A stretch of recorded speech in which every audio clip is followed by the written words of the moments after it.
Hello विद्यार्थी मित्रांनो, तुमचं स्वागत आहे व्हिजन 24/7 YouTube चॅनलवरती. तर विद्यार्थी मित्रांनो, आज काय बघायचं आहे आपल्याला? आज आपल्याला बघायचं आहे ज्या फूड अँड ड्रग इन्स्पेक्टरच्या पोस्ट निघालेल्या आहेत, त्या पोस्टमध्ये जो सिलेबस आहे कशाचा, तर टेक्निकल पार्टचा जो सिलेबस आहे तो आपल्याला आज बघायचा आहे, टेक्निकल पार्टवाला. तर विद्यार्थी मित्रांनो, टेक्निकल पार्ट म्हणजेच काय, तर केमिस्ट्री, त्याच्यानंतर मायक्रोबायोलॉजी, त्याच्यानंतर बायोकेमिस्ट्री, जे हा पार्ट येत आहेत, त्याच्यानंतर इन्स्ट्रुमेंटल केमिस्ट्री, जे हे पार्ट आहेत, तर हे पार्ट येतात तुमचे कशामध्ये येतात, तर हे पार्ट हे तुमचे येतात टेक्निकल पार्टमध्ये. तर विद्यार्थी मित्रांनो, आज आपल्याला बघायचा आहे सिलेबस कशाचा, तर केमिस्ट्रीच्या टॉपिक्स मधला. तर तुमच्या एक्झामच्या पॉइंट ऑफ व्ह्यूनी तुमच्या एक्झाम मध्ये कुठल्या टॉपिक मधून क्वेश्चन येतो हे माहिती असणं सगळ्यात गरजेचं आहे. त्यासाठीच हा आजचा व्हिडिओ आपण घेत आहे, आजचं लेक्चर आपण घेत आहे. तर केमिस्ट्रीचा पार्ट बघायचा आहे आपल्याला, केमिस्ट्रीचे टॉपिक्स बघायचे आहेत आणि त्यानंतर अनालिटिकल केमिस्ट्रीचे देखील केमिस्ट्रीचे टॉपिक्स बघायचे आहे आपल्याला आणि त्यानंतर इन्स्ट्रुमेंटल केमिस्ट्रीचे देखील टॉपिक्स बघायचे आहेत, कुठले कुठले येतात.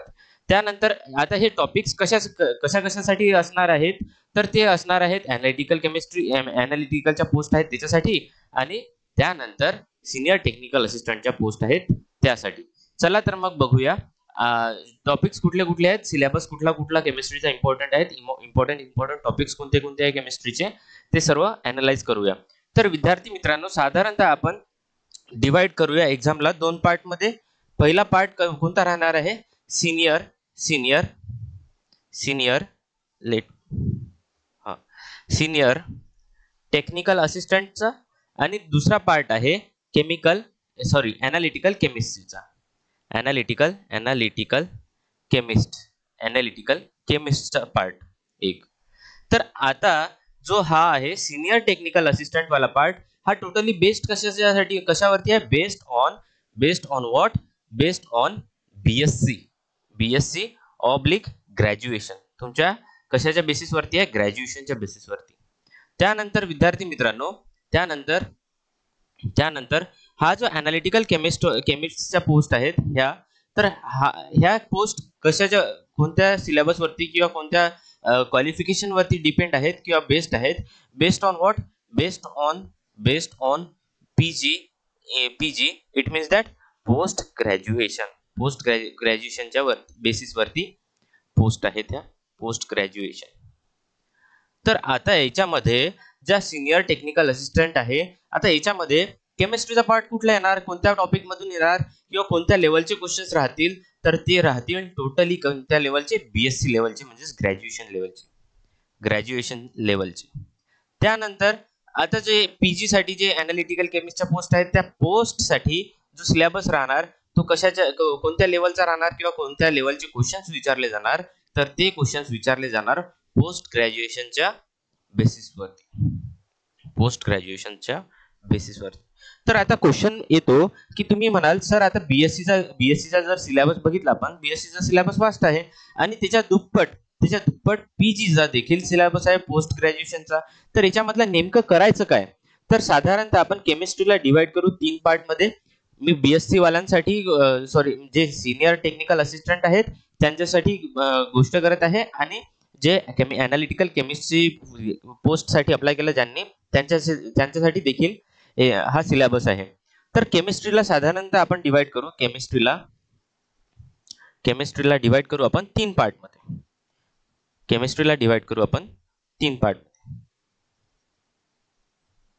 तीन पार्ट मध्ये एक आहे, चार पार्ट मध्ये करून घेऊया याला. तीन पार्ट मध्ये कशाला, चार पार्ट मध्ये करूया, कारण इन्स्ट्रुमेंटल केमिस्ट्री पण तर आहे ना. तर सगळ्यात आधी येते ऑर्गॅनिक केमिस्ट्री.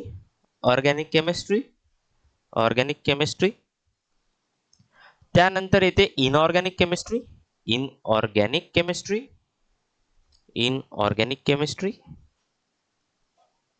त्यानंतर येते फिजिकल केमिस्ट्री.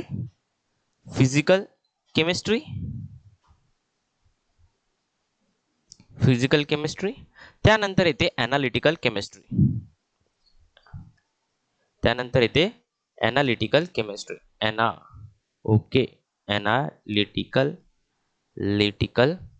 केमिस्ट्री. तर आता याच्यामधलं कोणते कोणते टॉपिक्स करायचे, तर ऑर्गॅनिक केमिस्ट्री मधून जर समजा तुम्ही बीएससी ला आहे तर एकदम बेसिक लेवलचे टॉपिक्स करायचे, जसे की स्टिरिओ केमिस्ट्री आहे, त्याच्यानंतर आयसोमर्स वरती क्वेश्चन येऊ शकतो, आयसोमर्स स्टिरिओ केमिस्ट्री मधून आयसोमर्स वरती क्वेश्चन येऊ शकतो. त्यानंतर दुसरा टॉपिक आहे रिएक्शन मेकॅनिझम किंवा अल्कोहोल फिनॉल इथर, अल्कोहोल फिनॉल इथर, अल्कोहोल फिनॉल फिनॉल इथर. त्यानंतर याचमध्ये नॉमेनक्लेचर विचारल्या जाऊ शकते, तुम्हाला नॉमेनक्लेचर विचारलं जाऊ शकते.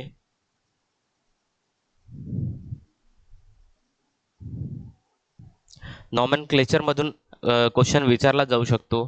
त्यानंतर आणखी काय, आणखी कुठला क्वेश्चन येऊ शकतो,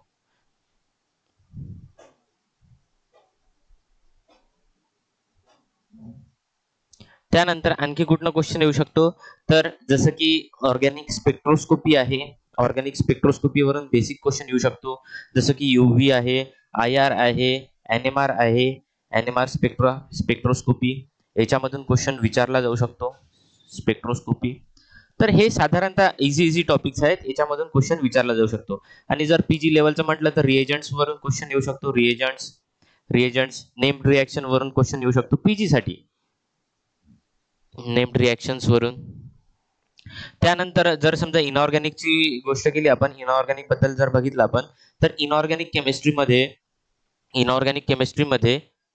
केमिस्ट्रीमध्ये तुम्हाला व्हीएसईपीआर मधून क्वेश्चन येऊ शकतो, व्हीएसईपीआर थिअरी.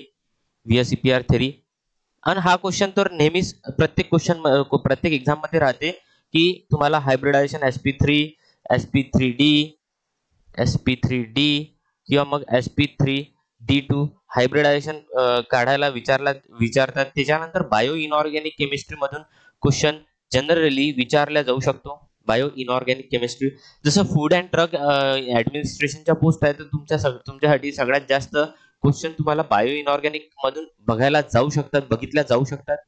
बायो इनऑर्गॅनिक खूप मस्ट आहे, कारण याच्यामधून तुम्हाला हिमोग्लोबिन मायोग्लोबिन बद्दल विचारलं जाऊ शकते. त्यानंतर तुम्हाला याच मधून कोऑर्डिनेशन मधून क्वेश्चन येऊ शकतो. कोऑर्डिनेशन जो की इम्पॉर्टंट आहे. कोऑर्डिनेशन म्हणजे एखादं कॉम्प्लेक्स दिलं जाईल, डी ऑर्बिटल किंवा मग त्याची सीएफएससी काढायला लावतील, सीएफएससी किंवा मग त्याचं हायब्रिडायझेशन काढायला लावतील, किंवा मग त्याचं मॅग्नेटिक मुवमेंट काढायला लावतील. तर अशा साधारणतः बेसिक गोष्टी करून जायच्या आहेत. त्यानंतर जॉन टेलर डिस्टॉर्शन विचारू शकतात, जॉन टेलर डिस्टॉर्शन वरती क्वेश्चन विचारला जाऊ शकतो. त्यानंतर एफ ब्लॉक मधून क्वेश्चन विचारला जाऊ शकतो, एफ ब्लॉक मधून. त्यानंतर जर फिजिकल केमिस्ट्रीचा बेसिक पार्ट जर बघायचं म्हटलं आपण, तर फिजिकल केमिस्ट्रीचा केमिकल कायनेटिक्स हा तर करायचाच आहे. फिजिकल केमिस्ट्रीचा कोणता पार्ट? केमिकल कायनेटिक्सचा. कारण मी बरेचशा एक्झाम्स मध्ये बघितलं की केमिकल कायनेटिक्स मधून 100% एक ना एक क्वेश्चन तरी येतोच. कुठला? Chemical kinetics. त्याच्यानंतर थर्मोडायनामिक्स बेसिक क्वेश्चन येतो, एकदम बेसिक. थर्मोडायनामिक्स कायनेटिक्स मधून कसा क्वेश्चन येणार? फर्स्ट ऑर्डर रिएक्शन वरती येणार, सेकंड ऑर्डर रिएक्शन वरती येणार. एक रिएक्शन दिली जाईल, त्याच्यावरती तुम्हाला सांगावं लागणार की फर्स्ट ऑर्डर रिएक्शन आहे की सेकंड ऑर्डर रिएक्शन आहे. याच्यामध्ये युनिट दिलं जाईल, एसआय युनिट दिलं जाईल, एसआय युनिट वरून तुम्हाला डिसाईड करावं लागणार की फर्स्ट ऑर्डर आहे की सेकंड ऑर्डर आहे. तर अशा प्रकारे क्वेश्चन येतात. त्याच्यानंतर थर्मोडायनामिक्स मधून क्वेश्चन येऊ शकतो. त्यानंतर इलेक्ट्रोकेमिस्ट्री मधून क्वेश्चन येऊ शकतो, बेसिक इलेक्ट्रोकेमिस्ट्री मधून क्वेश्चन येऊ शकतो. त्यानंतर आणखी जर म्हटलं आपण, सरफेस केमिस्ट्री मधून क्वेश्चन एखादा येऊ शकतो, सरफेस केमिस्ट्री मधून एखादा क्वेश्चन येऊ शकतो. आता एनालिटिकल केमिस्ट्री मध्ये जे एनालिटिकल केमिस्ट्री ओके, हा,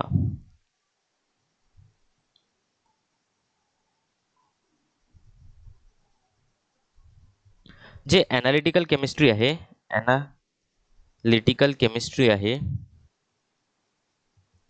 एनालिटिकल केमिस्ट्री मधून कुठून क्वेश्चन येणार? तर एनालिटिकल केमिस्ट्री मधून फूड एनालिसिस मधून क्वेश्चन येणार. फूड एनालिसिस 101% शुअर आहे, फूड एनालिसिस. त्याच्यानंतर analysis of milk, analysis of milk, analysis of milk, analysis of milk, analysis of what? Milk. त्याच्यानंतर analysis of oil, fat, analysis of oil, fat. याने म्हणजेच काय की analytical chemistry मध्ये तुम्हाला food analysis आणि याच्या रिलेटेड जितकेही टॉपिक्स आहेत हे सर्व टॉपिक्स ओव्हरलुक करून जायचे आहे, लर्न करून नाही, ओव्हरलुक करून. त्यानंतर क्रोमॅटोग्राफी वरून पण ॲनालिटिकल केमिस्ट्री मधून क्वेश्चन येऊ शकतो. क्रोमॅटोग्राफी आणि याच्याच मध्ये ॲनालिटिकल केमिस्ट्रीचा एक पार्ट आहे इन्स्ट्रुमेंटल केमिस्ट्री.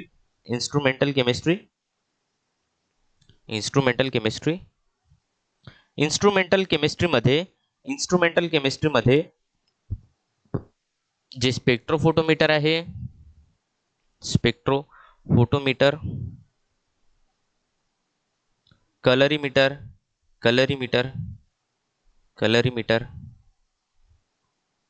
त्याच्यानंतर तुम्हाला नॉर्मॅलिटी, मोलॅरिटी कशी काढतात त्याच्यावरती क्वेश्चन येऊ शकतो. Molarity, let me write properly, molarity वरून क्वेश्चन येऊ शकतो. त्यानंतर विद्यार्थी मित्रांनो नॉर्मॅलिटी झालं, मोलॅरिटी झालं, त्यानंतर याच्यामधून इन्स्ट्रुमेंटल पार्ट जो काही राहणार, जेवढे इन्स्ट्रुमेंट्स आहेत तेवढ्या सर्व इन्स्ट्रुमेंटल पार्ट्स वरती क्वेश्चन येऊ शकतो. तर आता तुमच्या मनामध्ये विचार आला असेल, सर एवढे मोठे टॉपिक्स तुम्ही सांगितले, एवढ्या मोठे टॉपिक्स करणं गरजेचं आहे का, की सर्वचे सर्व टॉपिक्स एवढे करणं गरजेचं आहे का, इज दॅट पॉसिबल? तर विद्यार्थी मित्रांनो मी तुम्हाला साधारणतः सांगतो की जे क्वेश्चन्स येणार आहेत, टोटल नंबर ऑफ क्वेश्चन्स म्हणजे जो पार्ट आहे टेक्निकल पार्ट, आणि टेक्निकल पार्ट वरती जे क्वेश्चन्स येणार आहेत ॲज पर युअर सिलेबस, ते क्वेश्चन्स कसे येणार आहेत? Questions total number of technical part वरती क्वेश्चन येणार आहेत. Technical let me write properly,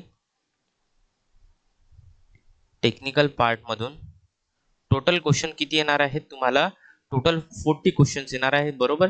40 questions मध्ये तुम्हाला काय काय आहे? 40 क्वेश्चन्स कशाचे येऊ शकतात?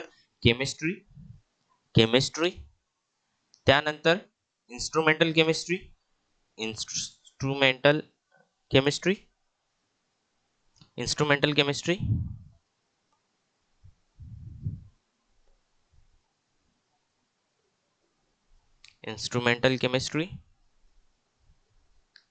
त्यानंतर बायोकेमिस्ट्री,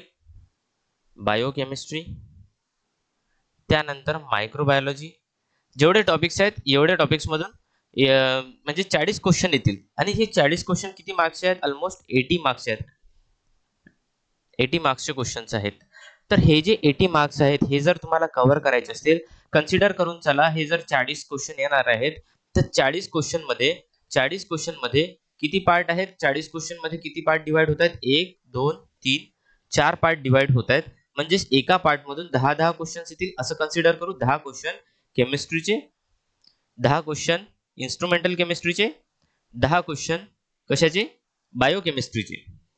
तर आता याच्यामध्ये 10 क्वेश्चन्स अटेम्प्ट करण्यासाठी एवढं सर्व वाचायचं गरजेचं आहे का? वाचणं गरजेचं आहे का?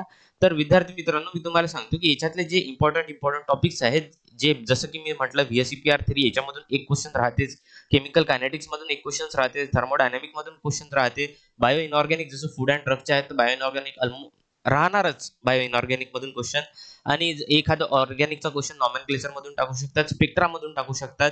तर हे टॉपिक्स आहेत, हे सगळ्यात जास्त कोर टॉपिक्स आहेत, आणि 2-4 क्वेश्चन तुम्हाला फूड अनालिसिस मधून मिळतील, त्याच्यानंतर इन्स्ट्रुमेंटल केमिस्ट्री मधून मिळतील.